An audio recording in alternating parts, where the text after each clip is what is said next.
A doppelganger is a person who looks nearly exactly the same as someone else, even though they're not related. Some say everyone has one, but it's unlikely that you will ever meet them. In Germany, a young woman searched through social media specifically to find her doppelganger, and she had a dark plan for them. Let's talk about it. The last few weeks hadn't been easy for 23-year-old Sharaban. The young woman lived with her boyfriend, but they were constantly fighting. After another argument where even his family got involved, she had had enough and moved back in with her parents.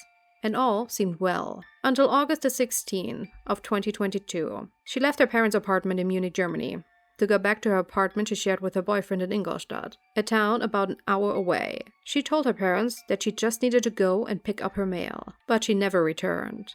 And she also didn't answer her phone anymore. This worried the parents so much that they drove to Ingolstadt to search for her. It didn't take them long to find their daughter's black Mercedes, parked in front of one of her friend's apartment blocks. What they saw when they approached the car would haunt them for the rest of their life. A dead woman laid on the back seat, covered in blood, and she looked exactly like their missing daughter. When emergency services arrived, they could only pronounce the woman's death. Of course, Sharaban's parents were inconsolable. They thought their daughter had been brutally murdered. That was until the next day, when the police arrived at their front door and told them the shocking news. The woman in the car hadn't been their daughter. It was 23-year-old beauty blogger Khadija. But this of course caused even more questions. Where was Sharaban? And why was her look-alike dead in her car? What the police uncovered turned into one of Germany's most shocking crimes. The fact that Khadija looked like Sharaban's doppelganger was her death sentence. Sharaban had looked long and hard for someone that could pass as her,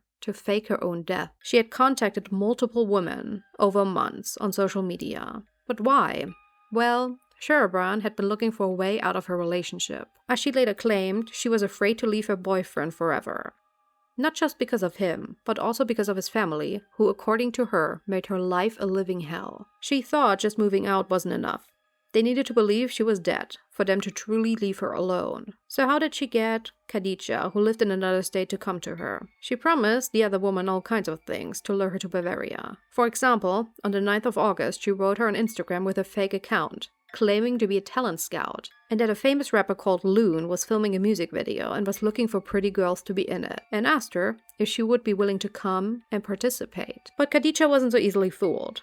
She contacted the rapper, who told her the message was fake, and that saved her life, but only for the moment. Sharaban wasn't ready to give up. She owned a beauty parlor, and she tried again, with a different approach this time. She created another fake account, and offered the beauty blogger a free treatment at her salon. The only thing Khadija had to do was promote it on her social media accounts. And this time, Khadija fell for the trap. In the morning of the 16th of August, Sharaban and her accomplice, a man called Shakir, picked Khadija up at her home in the before-mentioned Mercedes. They drove the young woman to a forest, where they dragged her out of the car and hit her over the head until she was unconscious. Then, the two stabbed her 56 times. They then put her back into the car and parked the car in Ingolstadt, where Sharaban's parents later found it. It didn't take the police long to arrest the two. Both were charged with murder and found guilty. Movie directors from all over the world are, by the way, already trying to get the rights to turn this into a movie.